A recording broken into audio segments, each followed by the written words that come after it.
Why is it so difficult to extend a hand to someone on the other side of the ideological or political divide? What is it we're really afraid of?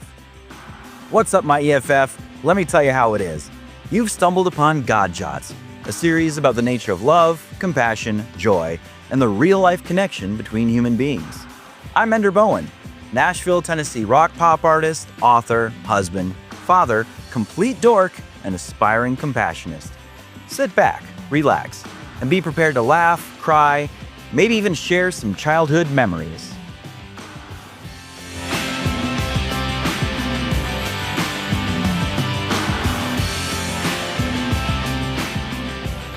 You know, in today's world, it seems like division is the norm. We see it in politics, social issues, religion, preferred TV shows, just about everywhere. Feels like people have hunkered down in their ideological camps, dug in their heels, and fortified their walls. Like we're living in a civilization expansion no one really wants to play. Take a moment and imagine the last time you scrolled through social media or turned on the news and saw coverage of a protest or political debate. What was your immediate reaction? Chances are it wasn't calm, measured, or neutral. Instead, you probably felt some combination of anger, frustration, and yes, maybe even fear. I get it. Me too. People aren't just debating issues anymore. They're attacking each other with venom and vitriol. All you hear are shouts, insults, and labels hurled back and forth like verbal grenades. Both sides accuse each other of being the problem, of being unreasonable, and even of being inhuman, which is very dangerous. It's not enough to disagree anymore. Now the person you disagree with must be wrong, evil, or even a threat to human existence. It seems like we become so consumed with fear of the other side that we're forgetting that they're human beings too. And that fear, that sense of threat, it manifests in how we communicate, or rather, how we don't communicate. Instead of talking, we shout. Instead of listening, we dismiss. Instead of seeking to understand, we assume the worst. Why are we so afraid? Because, on some level, we've convinced ourselves that the people on the other side of the political or ideological divide are enemies, and enemies are to be feared and defeated, not reasoned with. But here's the problem. When you're constantly operating from a place of fear, you never make room for understanding. And without understanding, there's no way to move forward, no way to solve the very real problems that we face together. Here's the kicker.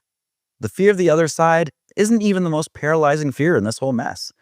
What's really holding us back, what's really keeping people from reaching across the divide and extending a hand to work together, is the fear of stepping out of line within your own camp. Yeah, let's say you're someone who wants to engage in meaningful dialogue. You've thought it through rationally and decided that the best way to make progress is to talk to someone from the other side.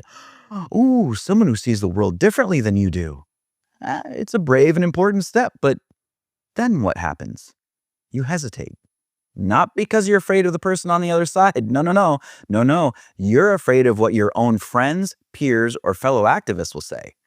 You're afraid that by stepping out and offering to engage with the enemy, you'll be seen as a traitor, as someone who isn't loyal to the cause. You might be ostracized, ridiculed, or worse, canceled. That's the real fear. We're not so much afraid of our ideological opponents as we are of our own side's judgment. We don't want to be the one that steps out of line and gets punished for it. So instead of risking rejection by our own peers, we stay in our lane. We stick to the script. We signal our loyalty by shouting the right slogans, liking the right posts, and marching in the same direction as everyone else. Look, you're not alone. I struggle with this myself. The result? No one ever breaks free from the cycle. No one ever extends that hand. No one ever says, maybe we should try something different, huh? And that, my friend, is why we're stuck. It's not just fear of the other, it's fear of each other. Look, if we're going to move forward, if we're going to solve the deep and pressing issues that divide us, someone has got to take that first step. Someone's got to say, enough. I refuse to be ruled by fear. I refuse to be boxed in by the expectations of my tribe. I'm going to talk to the other side, not because I agree with them, but because I believe there's value in understanding where they're coming from. And the truth is, as much as we like to demonize the other side, most people are not inherently awful. Sure, There are extremists and hateful individuals on every side of every issue, keep that in mind, but most people, actual people, not the caricatures you see in the media, are just trying to live their lives, raise their families, and make sense of the world around them. Or make nonsense of the world around them, which I sometimes do. Here's the radical notion. What if we introduced compassion and started talking to actual people, rather than the talking heads, the pundits, or the Twitter mobs? What if we made a conscious effort to tune out the mainstream media voices, the politicians, the special interests who benefit from keeping us divided? Because you know they do. If you take the time to listen, and I mean really listen to people, you might be surprised at how much common ground you can find. Maybe they're concerned about the same things you are, the economy, healthcare, education, the environment, the masked singer still being on the air. Maybe they just want to feel heard and respected, just like you do. Shouting at each other does nothing but deepen the divide. It keeps us stuck in our bubbles, our echo chambers, reinforcing our own biases and fears. But talking, engaging in real, honest, respectful dialogue, that opens up the possibility for change. Real change. Okay, so where do we start? How do we begin to bridge this seemingly insurmountable divide? Well, here's a simple but powerful idea. It is impossible to have absolutely nothing in common with another human being. Let that sink in for a moment. Every person you encounter has something in common with you. Maybe it's something small, like a shared love of a certain TV show, a favorite food, or a childhood memory. I'd be freaked out if their childhood memories were the same as mine. Maybe it's something bigger, like a core value or a life experience. But no matter what, there's always something. That's where you start. When you begin with the understanding that you must have something in common with the person in front of you, it shifts your mindset. Instead of looking for reasons to disagree, you start looking for points of connection. Instead of building walls, you begin to build bridges. After all, God loves this person as much as he loves you. Why? From there, you can work your way up.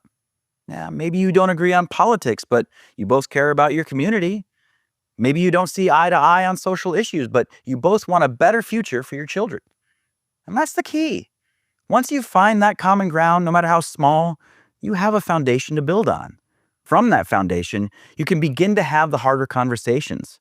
You can start tackling the tough issues. You can challenge each other's assumptions and perspectives in a way that's respectful and productive. But it all starts with that first step, the willingness to step out of line, to break free from the fear that holds us back, and to extend a hand to someone on the other side.